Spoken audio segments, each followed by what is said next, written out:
So, are you a feminist? Do you have kinks?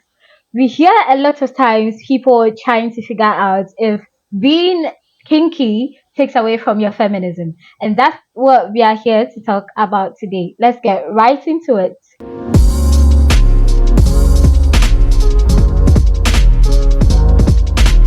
Hi, everyone. Welcome once again to Ones and Rabbits podcast with me, Gil, and And me, Kath.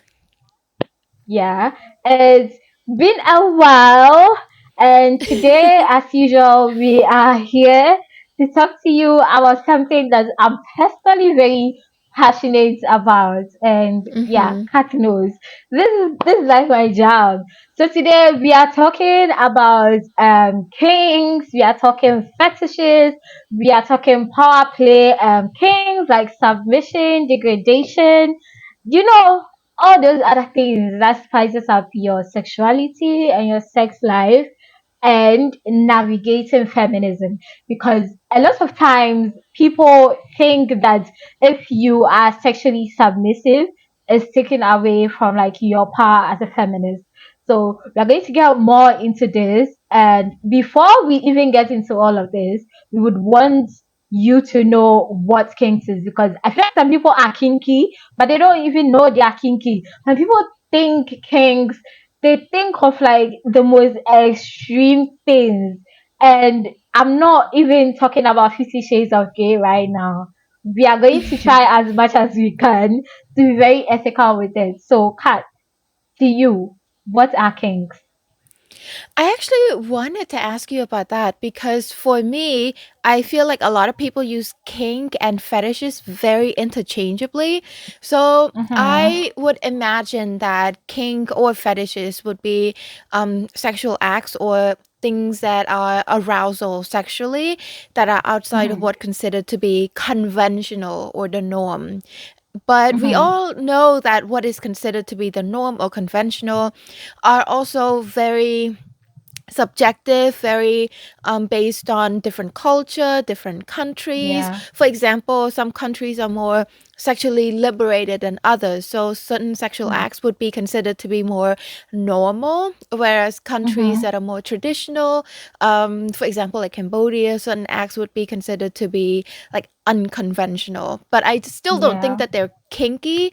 But then there are also fetishes. So correct me if I'm wrong, if I'm getting this backwards, but Mixed up. fetishes would be specific things that are sexually that someone would find sexually arousing. Like for example, feet, right? Some people Mm-hmm. their fetishes would be feet, or their fetishes would be like certain acts. But what about things like degradation, for example? Would that be a kink or would that be a fetish? Explain to me Yeah. like I'm five. But don't Like explain that a to a fun. 5-year-old. True, true. Please don't. So I like this question because yeah, a lot of times people get confused and then they use the word kink and fetish interchangeably. So fetish is a sexual need. So you need it to get sexually aroused, and it can be from like a non-sexual object or anything. While kinks are just sexual preferences. So you can have a sexual experience without your kink. However, if it's added into the mix, you have like a heightened sexual experience. So kinks are like add-ons, while fetishes are like things Mm, that you actually need as a non-vanilla sex person. So since I just said vanilla sex, so vanilla sex is basically when you like the conventional sex stuff. So fingers action, and then there may be some mouth action, and then penetration happens. Either one of you or both of you have an orgasm, and that's it. You do not add anything else into the mix.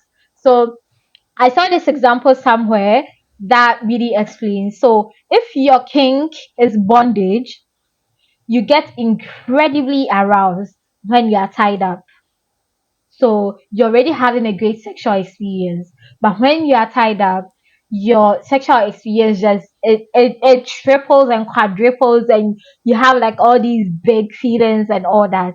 But if you have a bondage fetish, your sexuality and the choices you make sexually may revolve around restraints. So for Mm. everything you are doing, you will need restraints to have like an amazing sexual experience.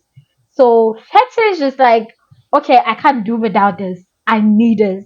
Like, please add it so that this can be great for me. And kink is like, okay, if it happens, great. And if it doesn't happen, good. Sort of. And you asked whether degradation and all that. So those are kings. They are called power play kings. So power play kings are like dominance and submission. You have degradation king.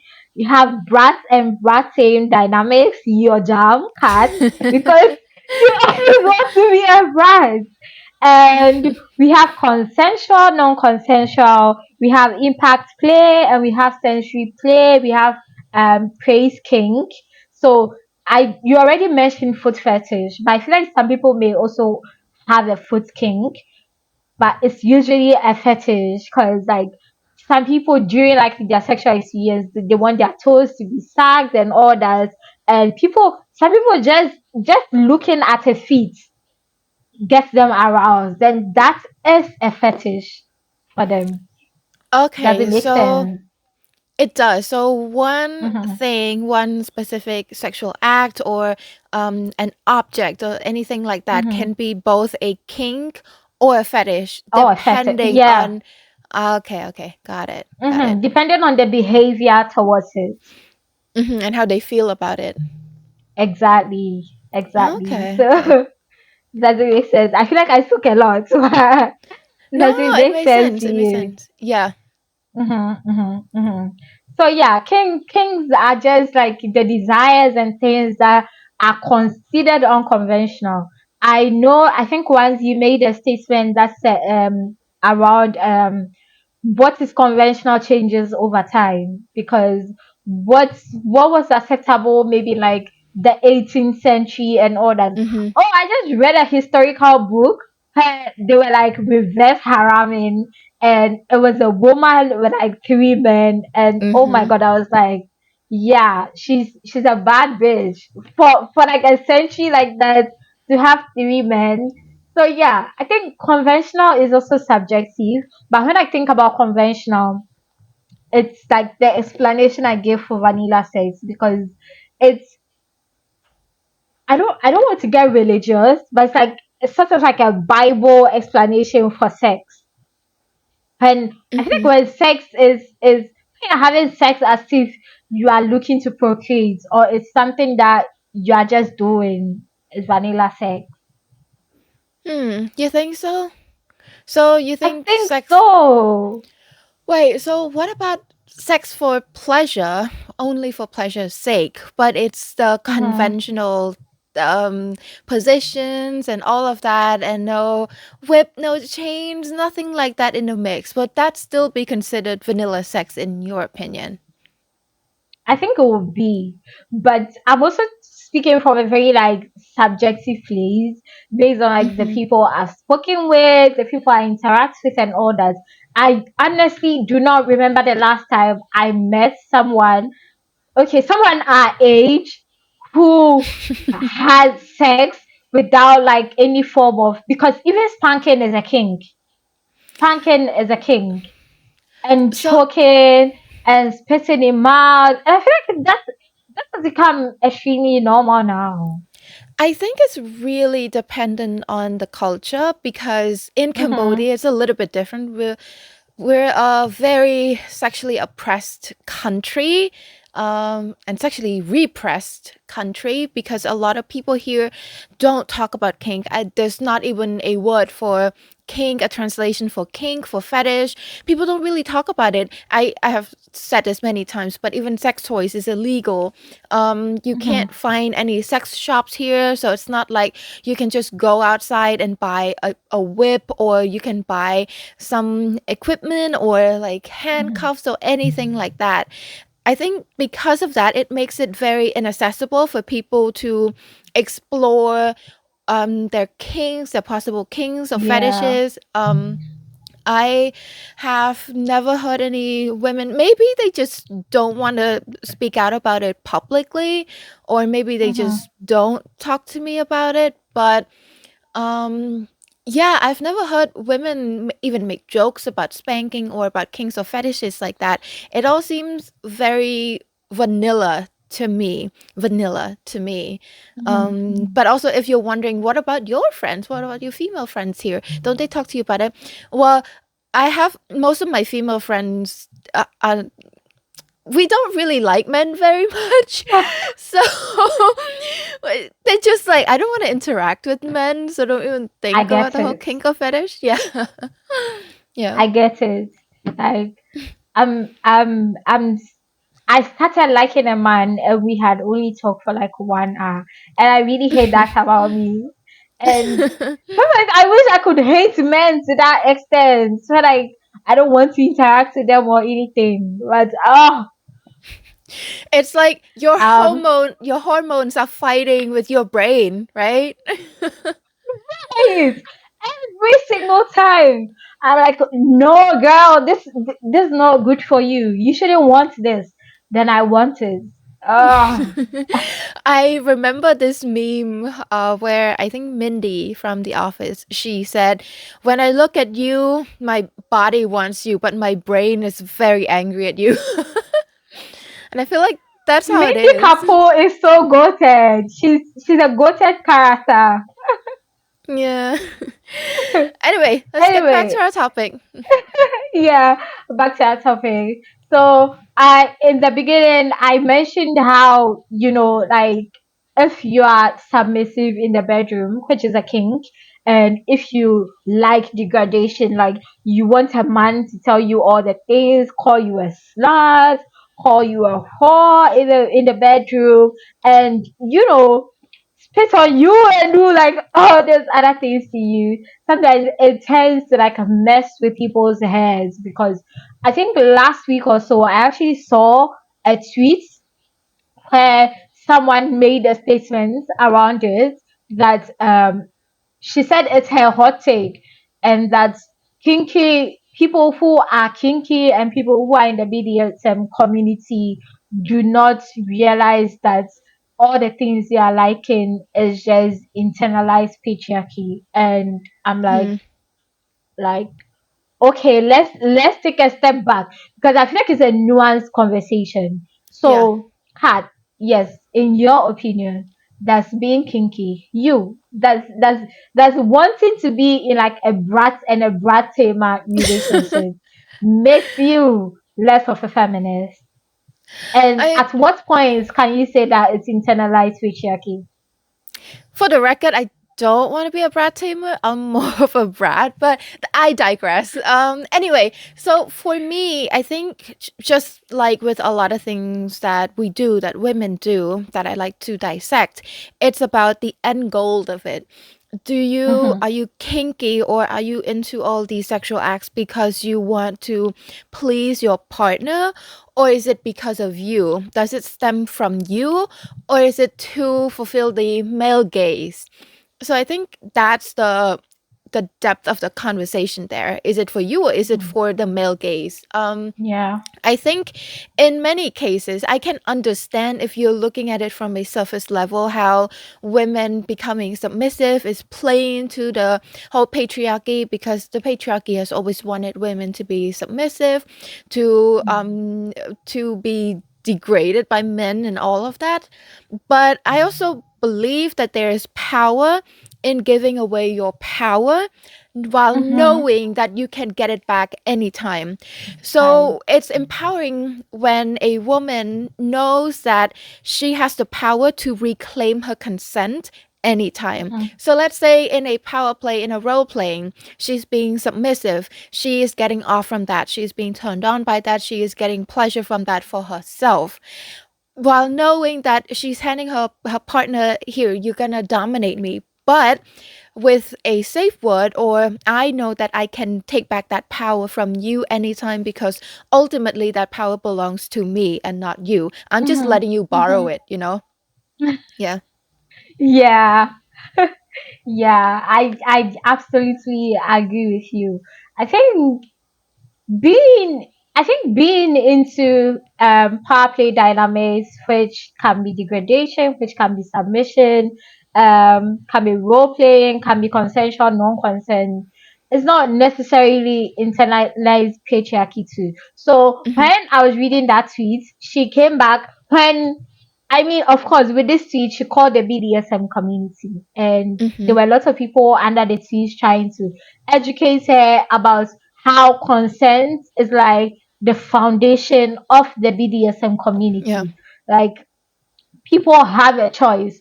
The person choosing to be a submissive has a choice when it starts and when she doesn't want to do it anymore. And they're actually usually even more respectful than the vanilla men. I feel like men in the BDSM community, like anyway, probably the studious one, the correct ones, the right ones. They Hmm. know to respect your limits. They know your needs, like when to stop when they are doing something that doesn't work for you. So she came back to make a statement that yeah, so someone rather asked there, is she against women being submissive to dominant men, or she's against domination and submission wholly? And she said she actually doesn't see a problem with women mistresses having Mm. male submissives. Her problem is with women submissives being like having dominant masters, men. That's where her problem stems from. So for her, it can never be anything else but internalized patriarchy.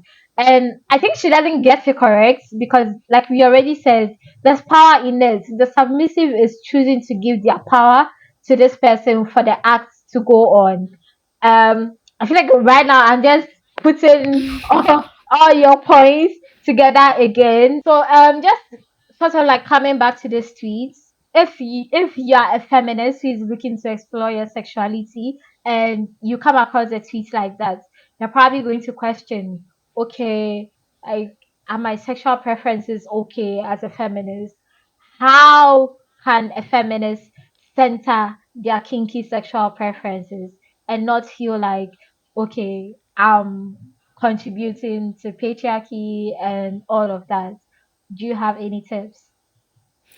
I think the most important thing is to unlearn the male gaze, unlearn patriarchy in a sense that for a lot of women, they were taught, especially women from a patriarchal background or in a patriarchal country, we were Mm-hmm. taught from a very young age that sex is something that we that we have to do to please men, right? We're just sitting there waiting for men to do the sexual act to us for them to get pleasure, and we're just there as a passive, not even participant, just being there. So I think it's about unlearning that, about realizing that you're an active participant in the sexual act, and also to understand that you deserve the pleasure too. That ultimately it's about your pleasure, it's about your experience, it's about you feeling good. It's not about Mm-hmm. pleasing your partner. I mean, the pleasing your partner comes after. So let me try to explain that. I would say that if you want to please your partner, it's because the act of pleasing your partner will please you. Not simply because you please your partner because you want your partner to like you. Not like that. But you do it because it makes you feel good to see your partner losing control because of you. Right? There's a certain Yeah, power in that. yeah. There's a certain pleasure in seeing your partner being happy and being turned on. So ultimately, it circles back to you, to your pleasure. That's how you center yourself rather than thinking, oh, my partner probably wants to try all these kinky stuff. So I want to keep him. I want to pleasure him. I want him to be happy with me. I want to keep him in the relationship. I'm going to do that because that is not about you anymore. That's about what your partner wants. It's not about what you want. So Yeah. I would say explore what makes you feel good, what brings you pleasure, and then that will ultimately, with the right partner, so just like how when your partner is feeling good, you feel good because of that. When you are feeling good, when you are receiving pleasure, your partner should also feel the pleasure from seeing you being pleasured. Does that make Mhm. sense? I'm just like doing a whole circle thing. I guess it, but I guess you do. I do. Yeah. Um, any more tips? Or should I add mine? Yeah, please add.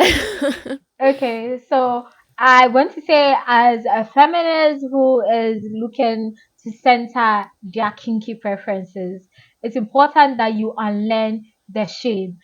So back to the tweet. I think what the tweet does indirectly is to perpetuate shame on feminists who are kinky, because she did not tweet it to have a nuanced conversation. That was just her take, and that was it. She did Hmm. not want to engage with like the BDSM community, even those who were trying to teach her that there's consent, there's the power of choice and all that. She did not want to hear it. And it can put some sort of shame and stigma on kinky feminists. So unlearn shame and remember that being kinky as a feminist does not make you less of a feminist. Okay, it does not take away from the things you believe in, from your values, from your ideals, from the causes you champion. Nothing. And sexuality is natural. Like, remember that.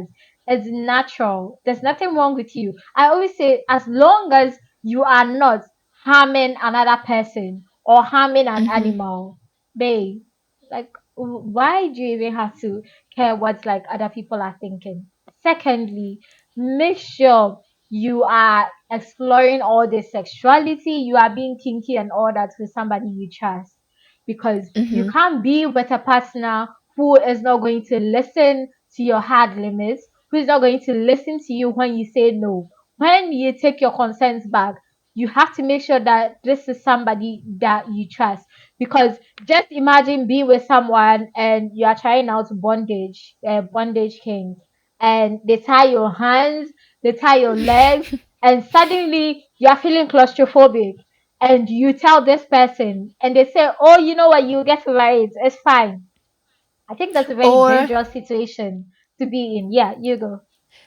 or you're bringing a one night stand and then you're asking them to tie you up, and when you're tied up, they just rob you.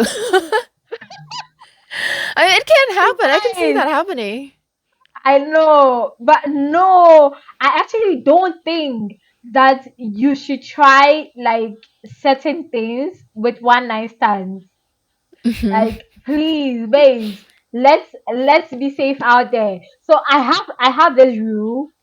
Um, for me to tell like a man, like my partner or whatever, about like the things I need sexually, it's Hmm. it's usually never really in the beginning. I need to build some sort of bond with you. I need to feel like, okay, this person is some sort of safe space to even speak it out, to even tell them that this and this. But I feel like I'm sort of coming back to like communicating with people, because I think if you are also not on the same page with the person, how does it work? So now I'm thinking it might be problematic that I do not tell like people I'm getting to know early on that I'm into this kind of things. I don't know. Do you get where I'm coming from? Yes, and I wanted to ask you about that as well. It's Mm-hmm. a twofold question. So the first question Okay. would be, do you think kinks and fetishes are nature or nurture? And do you think that two people or more, if you're into that, who have different kinks or different level of kinks and fetishes, do you think that they can somehow compromise and be sexually compatible? And in the case of like if you think kinks and fetishes are nurtured, then maybe they can foster or they can learn that, or do you think that it's a hard no? Hmm. Nature and nature, I actually think is both. Mm, I think it's both. I don't think it's one or the other.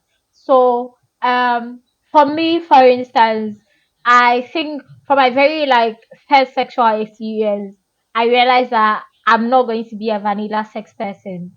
I do not I'm not very into like soft, gentle, like that's not really mm-hmm, my jam. So I could say like for my nature is not liking like someone being so gentle with me and all that. And nature is like all the add-ons that's like I picked on the way, like maybe somebody will like choking, someone will like spitting in mouth, someone will like bondage, someone will want sex toys to be used while like they are also having like a sexual interaction. So I think it's both. I don't think it's one or the other. And for the second question, whether two people with different like kinks, and it's also a nuanced question because, first of all, I don't think you should be with somebody whose sexuality is lower or higher than you. It becomes problematic. So we try to act as if sex is not important in a relationship. That's not it me. is. It's very Extremely, like important. Mm-hmm, extremely. But some people make it seem as if, oh, it gets to a point there won't even be any chemistry anymore, and you have to rely on the other things. So sex is not all that. Okay, maybe that's it for you, and that's okay. But it mm-hmm, doesn't have to be like a general thing for everybody. So if sex is important to you, you definitely cannot be with a partner who wants to have like a timetable for sex. That does mm-hmm, not work. You want to have sex whenever, and you are going for a partner who wants to have sex once a month. That's going to be problematic. So you need to think of it even from that angle, from that base. Now, translating it to kinks, you are someone who is into bondage. You end up with a partner who is claustrophobic. mm-hmm, Obviously they are not going to want to like get into all the things you are into.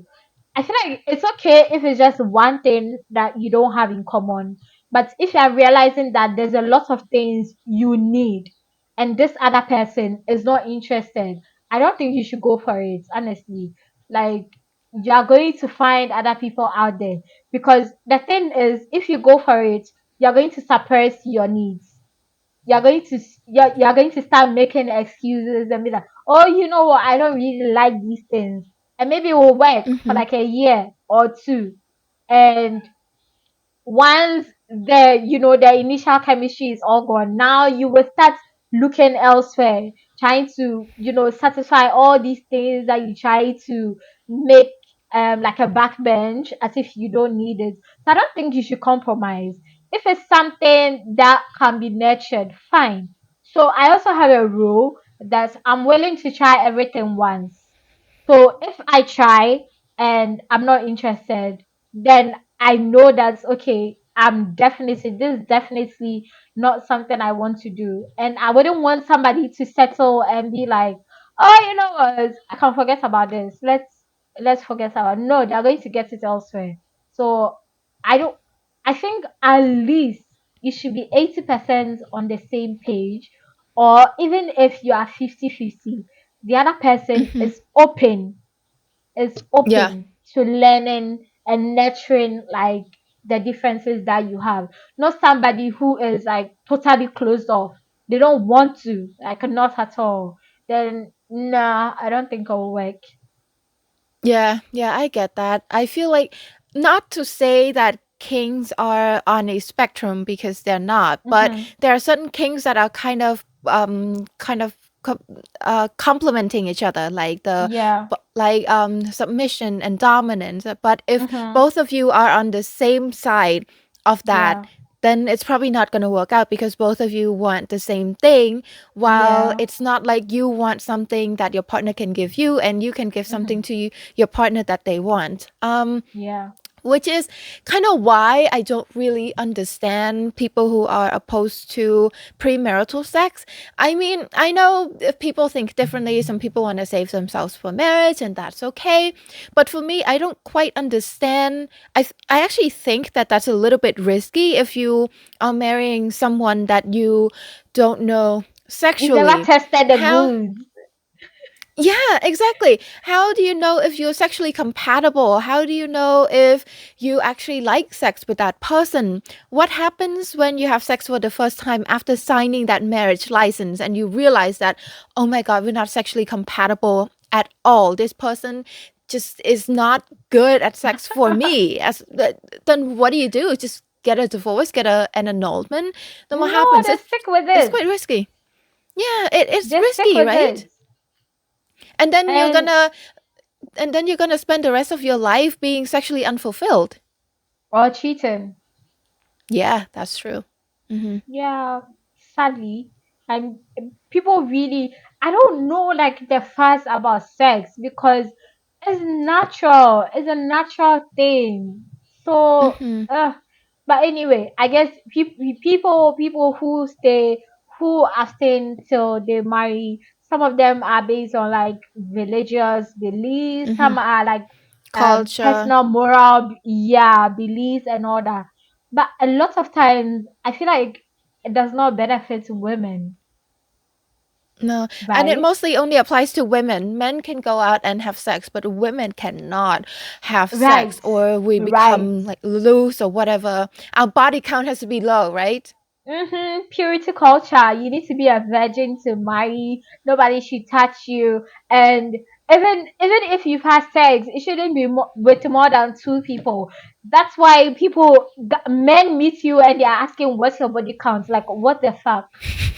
Why are we even having Immediate this red flag. conversation? Immediate. Unless unless you're Maybe. asking Unless you're asking what's your body count as in how many people have you buried, how many enemies have you Oh, buried, then that's a oh, green flag. tea. That's tea. Yeah.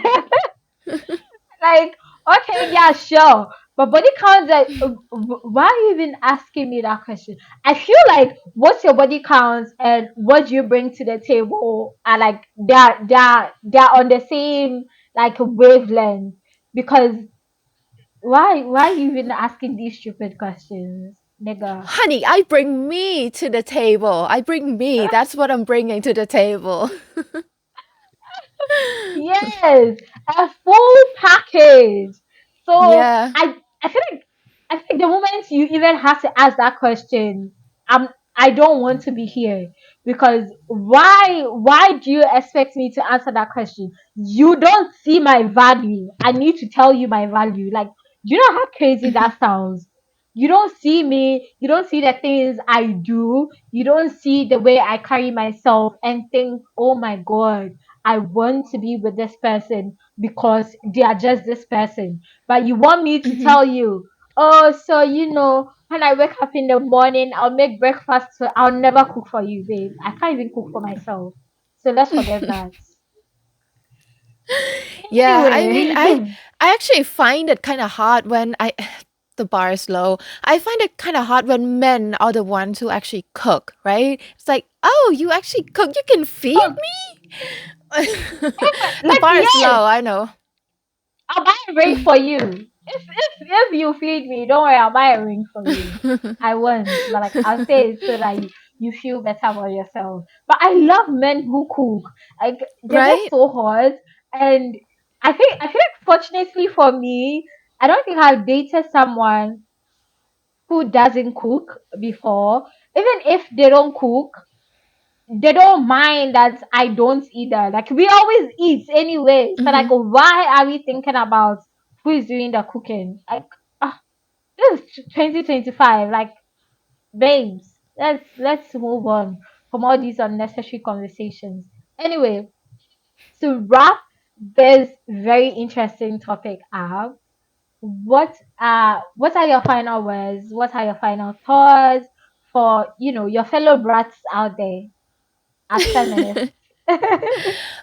I would say that um, there are I would say that there are very nuanced conversations when it comes to a Hmm. lot of things that women do. And I also find myself questioning a lot of things that used to be things that were placed upon women as duties, as obligations. For Yeah. example, we we talked about this a bit about corsets, right? Corsets were Hmm. used as a tool to oppress women, to put women into place. It's sort of like a torture device almost. But then we reclaim that back by using it as something to kind of make us feel confident for our own gaze, not for the male gaze. So I think when it comes to finding out whether an act that you are doing is a feminist act of your choice or whether it's internalized misogyny, is to question, why are you doing this?